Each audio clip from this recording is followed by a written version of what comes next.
A very good morning, students. So, again, we continue our chapter number 9, that is heredity and evolution. In previous class, I teach you about question answer of this chapter, but some question answers are left. So, in today's class, we continue those question answers. Okay, so let's start. So, our first question is, how is the sex of the child determined in human beings? Okay question में क्या कह रहा है, human beings में कोई भी जो child मतलब जो भी प्रोजनी आ रही है, जो भी बच्चे आ रहे हैं, उनका सेक्स कौन डिसाइड करता है? तो आपको पता है कि सेक्स डिसाइड करने के लिए कौन रिस्पॉन्सिबल होता है? फादर. ओके, मेल जो होते हैं वो क्या होते हैं? सेक्स के लिए रिस्पॉन्सिबल होते हैं. क्यों? क्योंकि मेल के पास दो डिफरेंट टाइप के सेक्स क्रोमोसोम होते हैं, that is X and Y. Okay, और फीमेल के पास तो एक्स ही क्रोमोसोम होता है, तो फीमेल तो और कुछ दे ही नहीं सकती, वो देगी तो सिर्फ एक्स ही देगी, है ना. लेकिन मेल जो है वो चाहे एक्स दे चाहे वाई दे, अगर वाई देगा तो मेल होगा मतलब बॉय होगा, और अगर एक्स देगा तो फीमेल होगी मतलब गर्ल होगी. ओके, तो let's read the answer. In human beings, the female have 2 X chromosomes and the male have 1 X and 1 Y chromosome. Therefore, the female are XX and the males are XY. तो यहाँ पे आपको बता रहा है कि human beings में female जो है उनके पास एक्स क्रोमोसोम होता है, 2 एक्स क्रोमोसोम, और मेल के पास एक्स और वाई क्रोमोसोम होता है. ठीक है ना. अब फीमेल जो होती है वो एक्स एक्स क्रोमोसोम कैरी किए हुए रहती है, और मेल जो होते हैं उनके पास एक्स वाई क्रोमोसोम होता है. देन बता रहा है the gametes, as we know, receive half of the chromosomes. The male gamete have 22 autosomes and either X or Y sex chromosome. Okay, तो यहाँ पे पहले मेल के गैमेट्स के बारे में बता रहा है कि जो मेल गैमेट्स होता है उसमें क्या बोलते हैं, हाफ क्रोमोसोम्स होते हैं. ठीक है ना. मेल गैमेट में 22 ऑटोजोम्स होते हैं, तो ऑटोजोम्स 22 क्रोमोसोम्स जो रहते हैं वो सब में ही रहते हैं. ठीक है ना. तो ये 22 ऑटोजोम्स नहीं कहेंगे, ये हम क्या कहेंगे, 22 pair of autosomes. Okay, 22 pair of autosomes chromosome जो है वो सब में प्रेजेंट होता है, चाहे मेल हो चाहे फीमेल हो. और उसके अलावा 2 सेक्स क्रोमोजोम होते हैं, दैट इज़ एक्स वाई या फिर एक्स एक्स. ओके, तो वही यहाँ पे बता रहा है. तो मेल जो है, मेल गैमेट जो है उसमें क्या 22 वो ऑटोजोमल क्रोमोसोम दे सकता है या फिर और एक सेक्स क्रोमोसोम, तो चाहे वो एक्स दे चाहे वाई. ठीक है. However, since the female have XX sex chromosomes, their gamete can only have X sex chromosome. अब वही बता रहे हैं कि फीमेल के पास तो एक्स ही क्रोमोसोम रहता है, सेक्स क्रोमोसोम जो है, तो एक्स क्रोमोसोम के अलावा तो और कोई क्रोमोसोम दे ही नहीं सकती है. ठीक है. तो देखो यहाँ पे आपको एक क्रॉसिंग करके दिखा रहा है. ठीक है. एक फादर है और एक मदर है, इनके कितने बेबी को दिखा रहा है, 4. ओके, तो फादर का क्रोमोसोम क्या है, एक्स वाई, मदर का है एक्स एक्स. ओके, अब इनका क्रॉसिंग हुआ तो एक डॉटर हुई, एक सन आ सकता है, फिर एक डॉटर एक सन, मतलब प्रोजेनी जो है 2 बॉय 2 गर्ल यही आएगी. ठीक है. तो उसी चीज़ को यहाँ पे आपको बता रहा है. फिर thus the mother provides only X chromosome. The sex of baby is determined by the type of male gamete that fuses with X chromosome of the female.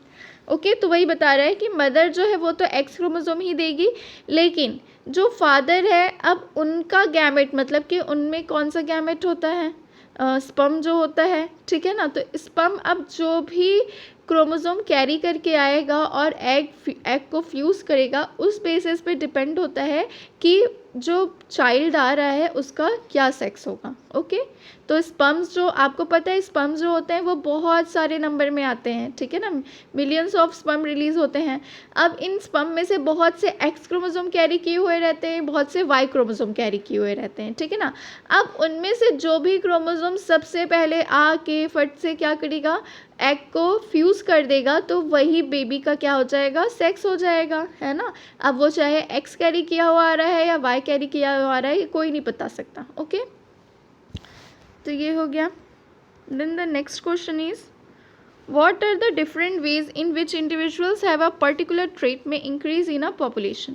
तो देखो ये जो क्वेश्चन है ना, ये आपके उस टॉपिक से है जो टॉपिक आपको मना कर दिया गया है पढ़ाने के लिए, है ना.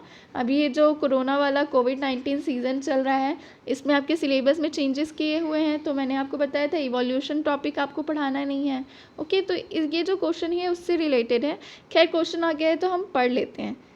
तो क्या बता रहा है, वो कौन कौन से डिफरेंट वेज हैं जिससे कि इंडिविजुअल जो है उसका पर्टिकुलर ट्रेट जो है वो इंक्रीज होगा पॉपुलेशन में, ठीक है। तो वो जो वेज हैं वो कौन कौन से वेज हैं, वो है natural selection, genetic drift. Okay, natural selection मतलब नाम से ही समझो आप, मैं बहुत ज़्यादा डिटेल में नहीं, मैं बस ऐसे ही आपको बता दे रही हूँ। नेचुरल सिलेक्शन मतलब क्या होता है, नेचर बोल रहा है, नेचुरल यानी तो नेचर। अब नेचर जिसको सिलेक्ट करेगा वही क्या कर पाएगा, सर्वाइव कर पाएगा। ओके, तो इसको क्या कहते हैं, नेचुरल सिलेक्शन। मतलब कि जैसे समझ लो बहुत ज़्यादा ठंड है, ठीक है ना, अब उस ठंड में जो भी इंडिविजुअल, जो भी ऑर्गेनिज्म सर्वाइव कर जाएगा, मतलब नेचर ने उसको सिलेक्ट कर लिया, वो रह गया यहाँ पे, और जो उसमें सर्वाइव नहीं कर पाएगा तो वो गया, उसकी डेथ हो गई, ठीक है ना। तो उसी को क्या कह रहा है, नेचुरल सिलेक्शन कह रहा है। Then genetic drift, when some genes governing that trait become common in a population। Genetic drift में क्या होता है कि एक पॉपुलेशन है, उसमें जो जीन है वो मतलब रिस्पॉन्सिबल होगा कि कौन सा ट्रेट जो है वो कॉमन है, ठीक है ना, मतलब एक पर्टिकुलर जीन जो है उस पॉपुलेशन में सब में है, ठीक है, तो उसको हम जेनेटिक ड्रिफ्ट कहते हैं, क्योंकि यहाँ पे पॉपुलेशन की बात हो रही है। Okay, then what are traits acquired during the lifetime of an individual not inherited। कह रहा है कि वो कौन सा ट्रेट है जो कि लाइफ टाइम कोई भी इंडिविजुअल इनहेरिट नहीं कर पाता है, ठीक है। तो क्या होता है, this happens because an acquired trait involve change in non reproductive tissues somatic cells which can not be passed on to germ cells और the progeny, therefore this traits can not be inherited. तो देखो मैंने आपको बताया था दो type के cells present होते हैं, एक होता है सोमैटिक सेल, ओके, एक होता है आपका सोमैटिक सेल और एक होता है आपका जर्म सेल। सोमैटिक सेल में जो क्रोमोसोम होते हैं उनको हम कहते हैं ऑटोसोमल क्रोमोसोम। अब सेल है तो भाई सेल में न्यूक्लियस होगा, न्यूक्लियस है तो उसमें क्रोमोसोम होगा, ठीक है। तो वो क्रोमोसोम जो कि सोमैटिक सेल में प्रेजेंट होते हैं उसको हम कहते हैं ऑटोसोमल क्रोमोसोम, और ऐसे क्रोमोसोम जो कि जर्म सेल में प्रेजेंट होते हैं उनको हम कहते हैं सेक्स क्रोमोसोम, ठीक है। तो आपको पता है ऑटोसोमल क्रोमोसोम कितने होते हैं, टोटल 44, ओके, और अगर पेयर में बात करें तो 22 पेयर, ओके। और सेक्स क्रोमोसोम जो है वो कितने होते हैं आपके, 2 सेक्स क्रोमोसोम होते हैं, और अगर पेयर में कहेंगे तो 1 pair of sex chromosome, okay. तो इस तरह से टोटल 46 क्रोमोसोम हो गए। तो बता रहा है इसमें कि जो सोमैटिक सेल्स होते हैं, देखो आपको पता है ना, जब भी कोई बेबी बन रहा है, मतलब फर्टिलाइजेशन वगैरह की प्रोसेस हो रही है, तो फ्यूज़ क्या होता है, गैमेट फ्यूज़ होता है, ठीक है ना। गैमेट फ्यूज़ हो रहा है मतलब कि सेक्स क्रोमोसोम्स ही मिल रहे हैं उसको, और अदर सेल्स तो आ रहे नहीं हैं उस टाइम पे। कोई और सेल आ रहा है क्या, नहीं आ रहा है, केवल कौन आ रहा है, सेक्स क्रोमोसोम आ रहा है।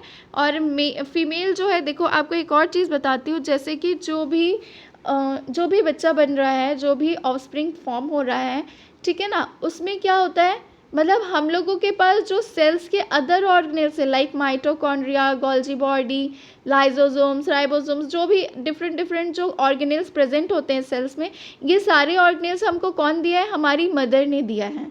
फादर ने सिर्फ हमको अपना न्यूक्लियस ही दिया है, मतलब उसने हमको सिर्फ एक ही क्रोमोसोम दिए हैं फादर ने। चाहे अब जैसे मैं फीमेल हूँ तो मुझे मेरे फादर ने कौन सा क्रोमोसोम दिया होगा, एक्स क्रोमोसोम दिया है, ठीक है ना। कोई मेल है तो उनको उनके फादर ने कौन सा क्रोमोसोम दिया, वाई क्रोमोसोम दिया, ठीक है ना। तो वही बताने का मतलब है कि देखो जो फीमेल होती है, फीमेल का क्या होता है, पूरा एग होता है, ठीक है। तो इस एग में क्या होते हैं, इस एग में ऑर्गेनेल भी प्रेजेंट होते हैं, आखिर एग भी तो एक सेल ही है, ठीक है ना।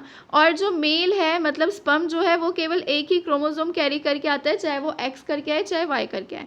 तो लेट्स कि ये वाई क्रोमोसोम कैरी करके आ रहा है, ठीक है ना, और मदर के पास तो एक्स ही क्रोमोसोम है, ठीक है। उसके अलावा मदर के सेल्स में बहुत से ऑर्गेनेल्स है, लाइक माइटोकॉन्ड्रिया आ गया, लाइजोसोम आ गया, राइबोसोम आ गया, एंडोप्लाज्मिक रेटिकुलम आ गया, गोल्जी बॉडी आ गया, ठीक है ना। इस तरह से जो भी ऑर्गेनेल्स है वो सब चीज़ें कौन दे रही है, हमारी मदर हमको दी है, ठीक है ना। तो ये बस एक्स्ट्रा आपको बताने के लिए था। तो देखो यहाँ पे आपको क्वेश्चन में क्या कह रहा है कि जो सोमैटिक सेल, तो देखो अब जो भी मदर भी दे रही है चाहे फादर दे रहे हैं, वो लोग क्या दे रहे हैं, सिर्फ सेक्स क्रोमोसोम से रिलेटेड चीज़ें दे रहे हैं, बाकी और कुछ दे रहे हैं क्या, नहीं दे रहे हैं, है ना। मतलब सोमैटिक सेल से रिलेटेड कोई चीज़ें दे रहे हैं क्या, कोई पेरेंट्स नहीं दे रहे हैं, ओके। तो वही बता रहे हैं कि जो सोमैटिक सेल होता है वो इनहेरिट नहीं होता है, ओके।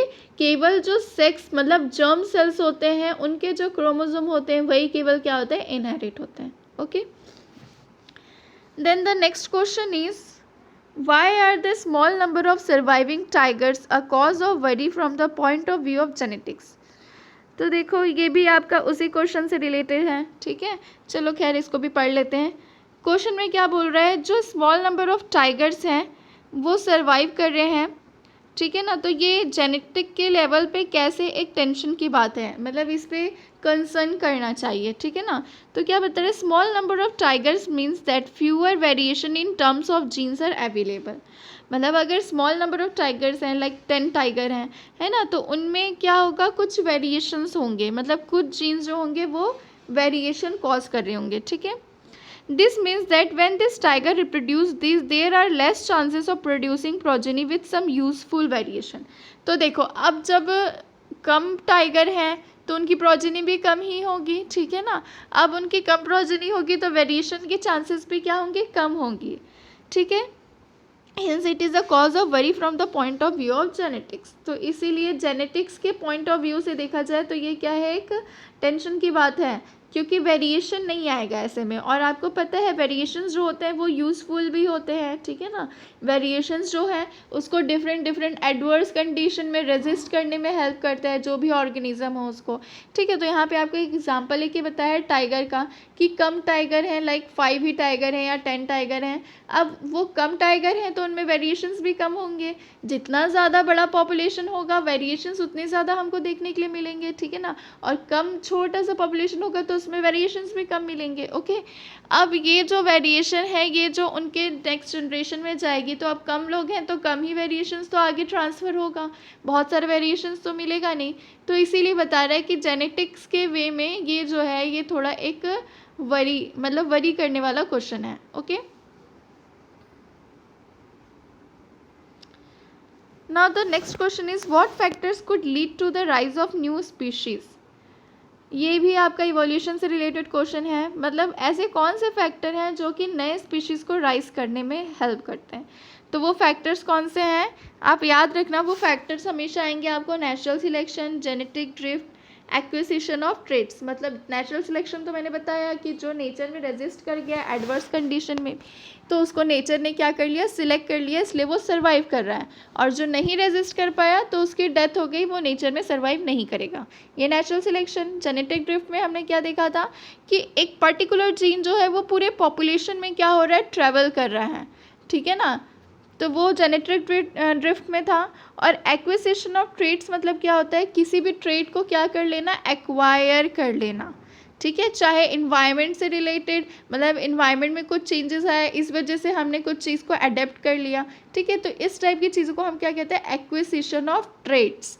ट्रेट्स मैंने आपको शुरू से ही बता रही हूँ, ट्रेट्स यानी क्या होता है, कैरेक्टर, या फिर उसको ही हम कहते हैं features, okay. Now the next question, ये नेक्स्ट क्वेश्चन भी आपका इवोल्यूशन से रिलेटेड है तो इसलिए इसको आप डिस्कस नहीं करते हैं. और थर्ड क्वेश्चन भी आपका इवोल्यूशन से रिलेटेड ही है, जियोग्राफिकल आइसोलेशन के बेसिस पे क्वेश्चन है, ओके. अब आपके पूरे क्वेश्चंस कौन से किससे आ रहे हैं, जेनेटिक्स से रिलेटेड आ रहे हैं. चलो फॉसिल्स के बारे में हमने थोड़ा पढ़ा था, फॉसिल्स वाला क्वेश्चन को डील करते हैं. What are fossils, what do they tell us about the process of evolution. तो मैंने आपको सबसे पहले फॉसिल्स बताया था ना. फॉसिल्स क्या है, फॉसिल जो है वो क्या कर रहा है, हमको एविडेंस प्रोवाइड कर रहा है, ठीक है ना. एविडेंस प्रोवाइड कर रहा है इवोल्यूशन से रिलेटेड, ओके. मैंने आपको 3 ही चीज़ें तो पढ़ाई थी इवोल्यूशन में कि एविडेंस क्या क्या है कि हाँ इवोल्यूशन हुआ है. तो वो हमने होमोलॉगस ऑर्गन, एनालॉगस ऑर्गन और फॉसिल्स देखा था, ठीक है ना. भले ही एक्स्ट्रा है लेकिन फिर भी आपको थोड़ा बहुत नॉलेज होना चाहिए. तो क्या बता रहे हैं कि जो फॉसिल्स होते हैं वो होते क्या हैं, सबसे पहले तो हमको ये पता होना चाहिए. तो फॉसिल्स जो है वो क्या है, रिमेनिंग चीज़ें हैं जो बच गई, ठीक है ना. तो फॉसिल्स क्या है, fossils are the remains of organism that once existent on earth. तो फॉसिल्स क्या है, बची हुई चीज़ें हैं, उन लोगों की बची हुई चीज़ें हैं जो कि पहले कभी अर्थ में रह रहे थे, सर्वाइव किए थे, ओके. देन क्या बता रहे हैं, they represent the ancestors of plant and animals that are alive today. तो ये जो फॉसिल्स है ये क्या बताते हैं, एंसेस्टर के बारे में बताते हैं, हमारे एंसेस्टर के बारे में, चाहे वो प्लांट्स हो चाहे एनिमल्स हो, कि हाँ ये लोग सर्वाइव करते थे पहले. अब जैसे डायनासोर के बारे में हमको कैसे पता चला भाई, कितना बड़ा सा डायनासोर रहता था, इन्वायरमेंट में था हमारे अर्थ में, तो वो हमको कैसे पता चला, हमको डायनासोर के फॉसिल्स मिले, ठीक है ना। तो उस बेसिस पे पता चला कि हाँ डायनासोर भी कोई था। ओके, तो वही इधर बता रहा है कि फॉसिल जो है वो क्या करते हैं, हमको प्रूफ देते हैं कि हाँ पहले कौन से एनिमल या प्लांट जो थे वो हमारे अर्थ में थे। Okay, then they provide evidence of evolution by revealing the characteristics of pattern past organism and the changes that have occurred in the organisms to give rise to the present organism. Okay, तो वही चीज़ बता रहा है कि fossil जो है, सबसे पहले फॉसिल क्या है, रिमेनिंग चीज़ें हैं, बची हुई चीज़ें हैं ऐसे इंडिविजुअल की, ऐसे ऑर्गेनिजम्स की, चाहे वो प्लांट हो चाहे एनिमल हो, जो कि पहले अर्थ में रह रहे थे। ठीक है ना। तो एक तरह से फॉसिल्स को हम प्रूफ भी कह सकते हैं, एविडेंस भी कह सकते हैं, जो कि हमको इंफॉर्मेशन प्रोवाइड करें कि हाँ ये पर्टिकुलर स्पीशीज़ या पर्टिकुलर प्लांट या एनिमल जो थे पहले इन्वायरमेंट में क्या कर रहे थे, सर्वाइव कर रहे थे। ओके,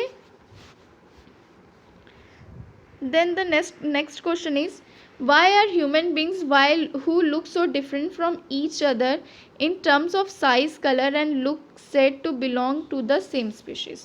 तो क्वेश्चन में आपको क्या कह रहे हैं कि कोई भी ह्यूमन बींग जो है वो कुछ डिफरेंट दिखता है साइज़ में, कलर में, लुक में, तो हम कैसे कह सकते हैं कि ये सेम स्पीशीज़ से बिलोंग कर रहा है। ठीक है, तो क्या क्वेश्चन में आंसर में है, a species is a group of organism that are capable of interbreeding to produce a fertile offspring.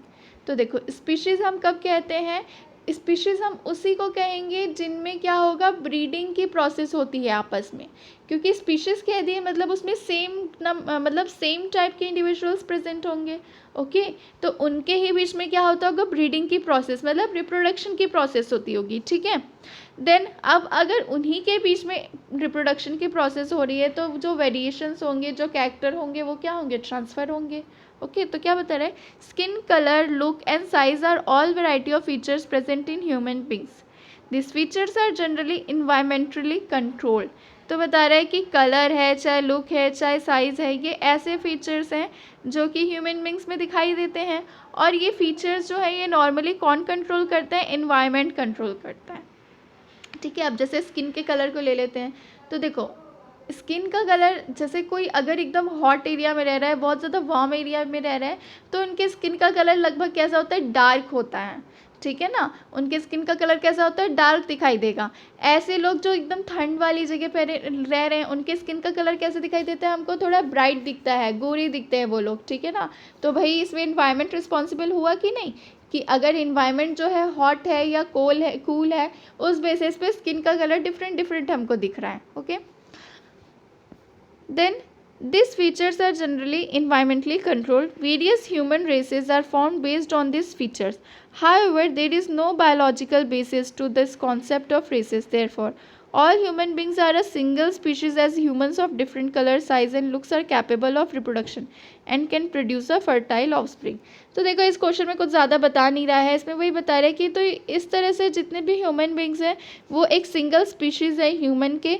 ठीक है ना, जिनमें डिफरेंट कलर, लुक, साइज सब अलग अलग हैं, और वो आपस में क्या है, रिप्रोड्यूस करने के लिए कैपेबल है, अपने ऑफस्प्रिंग को प्रोड्यूस करने के लिए क्या है, कैपेबल है। ओके, तो आज हम लोग यहाँ तक देखते हैं क्वेश्चन, नेक्स्ट क्लास में हम आगे क्वेश्चंस देखेंगे। तो अभी तक जितने क्वेश्चन देखे आप उसको कॉपी में नोट डाउन कर लेंगे, कोई भी प्रॉब्लम होगा तो आप बता देंगे। Okay, so today's class is over, thank you, have a nice day and keep studying.